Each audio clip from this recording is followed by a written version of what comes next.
Single heart beat scan ఒక్క second లోనే world class 640 slide CT scan ఇప్పుడు మీ vista imaging Banjara hills లో. And నీకు విడిగా బాగా అబద్ధాలు ఆడడం వచ్చా? నేను అబద్ధాలు చాలా తక్కువ ఆడతాను. ఉమ్, అబద్ధం ఒక్కోసారి అంటే ఎవరికీ నష్టం చేయని అబద్ధం ఉమ్, పెద్ద ఇబ్బంది ఏం కాదు. ఇప్పుడు నేను మీ దగ్గరకు వస్తానని చెప్పాను, రాలేకపోయాను. నేను ఎక్కడున్నాను? నేను ఎక్కడో ఒక కథ చెప్పడానికి వెళ్తున్నాను, లేదా ఇంకో ఇంటర్వ్యూకి వెళ్తున్నాను. ఉమ్, అది నాకు ఆబ్లిగేషను.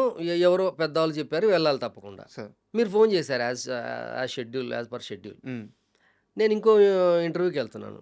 నేనేం చెప్పానంటే, లేదు నాకు అర్జెంటుగా నేను మా ఊరు వెళ్తున్నాను, కాబట్టి ఈరోజు కాదు ఇంకో 4 రోజుల తర్వాత పెట్టుకోండి అన్నాను. సార్ దీనివల్ల ఎవరికి ప్రమాదం లేదు. ఎందుకు ఈ ప్రశ్న అడిగానంటే 10th క్లాస్ అయిపోయిన తర్వాత చాలా చిన్న వయసులో సినిమా ఇండస్ట్రీ మీద ప్రేమతో ఒక కుర్రాడు చెన్నై వెళ్ళిపోయి అక్కడ సినిమా అవకాశాల కోసం తిరుగుతూ క్రాంతి కుమార్ గారికి చాలా అబద్ధాలు చెప్పి అసిస్టెంట్ డైరెక్టర్గా జాయిన్ అయ్యాడు.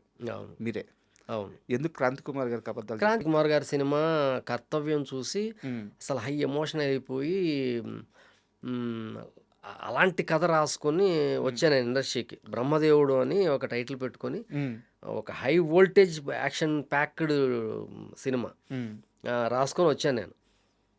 సో ఆయన దగ్గర చేయాలన్నది నాకు ఇష్టం బాగా. ఫస్ట్ అప్రోచ్ ఆయన దగ్గరే జరిగింది. ఉమ్, వెళ్ళాను. ఆయన లేదనేసరికి అప్పుడు ఇంకా ఆ తర్వాత అటు ఇటు ట్రై చేసి ఉమ్. సాగర్ గారి దగ్గరికి వెళ్ళాను. ఏం మొత్తం చెప్పారు? అబద్ధాలే. ఏం చెప్పారు అబద్ధాలు? ఆయన 3-4 క్వశ్చన్స్ అడిగాడు. ఉమ్, అప్పుడు చెన్నైలో ఆ, ఇళయరాజా గారి ఇంటి పక్కన ఉండేది ఆయన ఇల్లు. సార్ ఆ, వెళ్ళంగానే వాళ్ళ ఇంట్లో పెద్ద కాంపౌండ్ ఉండేది, మామిడి చెట్లు అవి ఉండేవి. బాగుంటుంది ఆయన ఇల్లు, అట్మాస్ఫియర్ బాగుంటుంది. మామిడి చెట్టు కింద కూర్చొని ఉన్నాడు. ఎవరమ్మా ఏంటి ఏం చేస్తుంటావు అంటే, నేను అసిస్టెంట్ డైరెక్టర్గా చేశాను సార్, మీ దగ్గర అసిస్టెంట్ డైరెక్టర్గా జాయిన్ అవ్వాలనుకుంటున్నాను. కాస్ట్యూమ్ కంటిన్యూటీ తెలుసా అన్నాడు. ఉమ్, తెలియదు నాకు. ఉమ్, తెలుసు సార్ అన్నాను. కంటిన్యూటీలు రాస్తా అన్నాను. రైటింగ్ అందంగా ఉంటుందా అంటాడు. ఉంటుంది సార్, నేనే స్క్రిప్ట్ రాశాను అన్న. ఉమ్, ఆర్టిస్టులకు డైలాగులు అవి చెప్తాను సార్ నేను ఉమ్. చేశాను సార్ ఆల్రెడీ అని. మొత్తం అబద్ధాలు, ఏమీ తెలియదు నాకు. తెలియదంటే సరే అమ్మా ఓకే జాయిన్ అయిపో అన్నాడు ఆయన.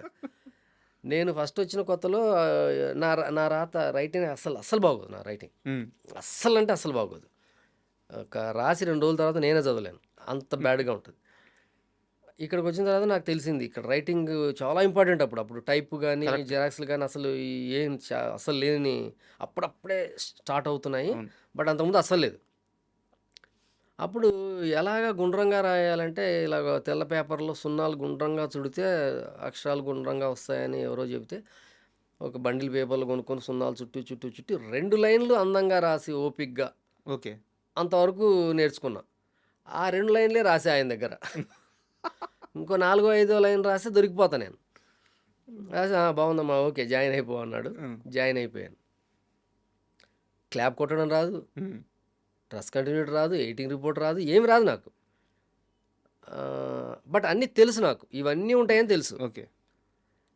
ఫస్ట్ దాసరి గారికి ఒక గెస్ట్ హౌస్ ఉండేది జూబ్లీ చెక్ పోస్ట్లో, దాసరి పద్మ గెస్ట్ హౌస్ అని. అది అక్కడ షూటింగ్ పబ్లిక్ రౌడీ. ఎవరో జూనియర్ ఆర్టిస్ట్ పైన క్లాప్. అప్పుడు రాంబాబు అని బావ డైరెక్టర్, అసిస్టెంట్ డైరెక్టర్, ఉమ్, ఉమ్, నేను అతను కొలీగ్స్. అతను ఏదో పని మీద అర్జెంటుగా పాల్గొనలేరు. వెళ్తే నేను అసిస్టెంట్ డైరెక్టర్ పని మొత్తం ఒక 5 రోజులు చేయాల్సి వచ్చింది. ఉమ్, సో నేను ఫస్ట్ టైం క్లాప్ కొట్టాలి. ఇప్పుడు క్లాప్ కొట్టు అన్నీ తెలుసు అని చెప్పాము, ఇప్పుడు క్లాప్ ఇచ్చారు మామూలుగా. ఉమ్, క్లోజ్లో క్లాప్ కొడితే ఏంటంటే ఇలా క్లాప్ నెంబర్ ఉంటుంది, ఫ్రేమ్ ఫుల్గా ఉంటుంది క్లోజ్లో. ఇలా దింపి ఇలా కొట్టాలి, ఉమ్, ఎందుకంటే ఎడిటింగ్ కటింగ్ కోసం ఇలా కొడితే అది కటింగ్ అనమాట. ఇక్కడ కట్ చేస్తాడు ఎడిటర్. సార్ ఇది ప్రాక్టికల్గా చెప్పాడు రాంబాబు. ఉమ్, అతను నాకు మ్యాక్సిమం వర్క్ నేర్చుకున్నా అంటే అతని దగ్గర నుంచి నేర్చుకున్నా. సార్ నా అసిస్టెంట్ డైరెక్టర్ చాలా మంచి వర్కర్. ఉమ్, ప్రాక్టికల్గా థియరీ తెలుసు మనకి, ప్రాక్టికాలిటీ లేదు మన దగ్గర. ఇప్పుడు వెళ్తున్నా క్లాప్ పెడుతున్నా, దించుతున్నా, కొడుతున్నా. ఓసారి దించితే ఫ్రేమ్ అవుట్ అయిపోతుంది, ఒకసారి అవుట్ ఫ్రేమ్లో కొడుతున్నా. అప్పుడు చాక్ పీసులు క్లాప్ బోర్డ్ పైన రాసి తుడిచి మళ్ళీ కొట్టాలి. అంటే చాక్ పీస్తో రాసినప్పుడు డస్ట్ వస్తుంది. డస్ట్ రాకుండా క్లాప్ బోర్డ్ని 2-3 సార్లు కొట్టి ఊది కొట్టాలి. ఎందుకంటే ఆర్టిస్టులపై డస్ట్ రాకూడదు, కెమెరాలో ఆ డస్ట్ కూడా తెలియకూడదు. తర్వాత తుడిచే క్లాత్ కూడా మన చేతిలోనే ఉంటుంది, చాక్ పీస్ మన చేతిలోనే ఉంటుంది. క్లాప్ కొట్టడం అన్నది కూడా పెద్ద టాలెంట్. అప్పుడు ఒకసారి కొట్టాను, 2 సార్లు కొట్టాను, 3 సార్లు కొట్టాను. 3 సార్లు క్లాప్ సరిగ్గా కొట్టలేకపోతున్నా. శ్రీనివాసరెడ్డి గారి కెమెరా నా క్లాప్ కోసమే టేక్ 3 అది.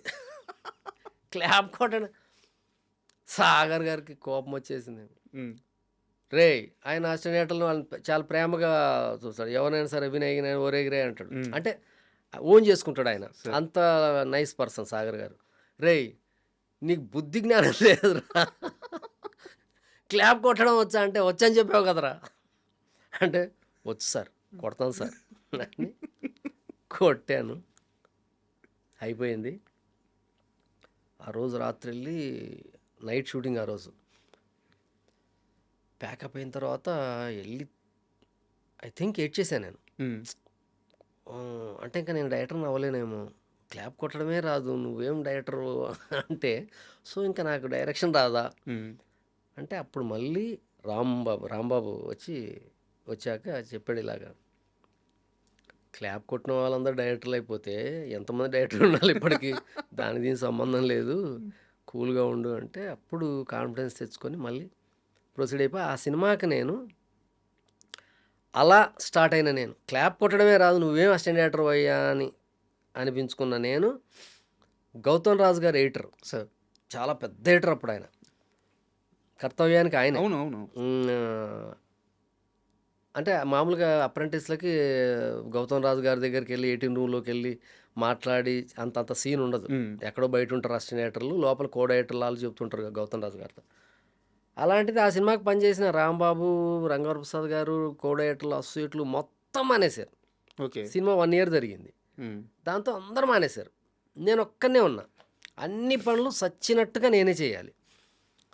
సో అప్పుడు అంటే భయం వల్ల ఇక్కడ ఇండస్ట్రీలో ఉండాలి అనే ఒక పట్టుదల, మన అంటే ఏమాత్రం తప్పు చేసినా సరే మనం ఇక్కడ ఉండలేము. సో హై అలర్ట్ వచ్చేసింది బ్రెయిన్కి. సో అంటే ఎడిటింగ్ రూమ్లో అప్పుడు స్పూల్స్ ఉండే అనమాట, అంటే ఫిల్మ్ తిప్పి పెట్టాలి.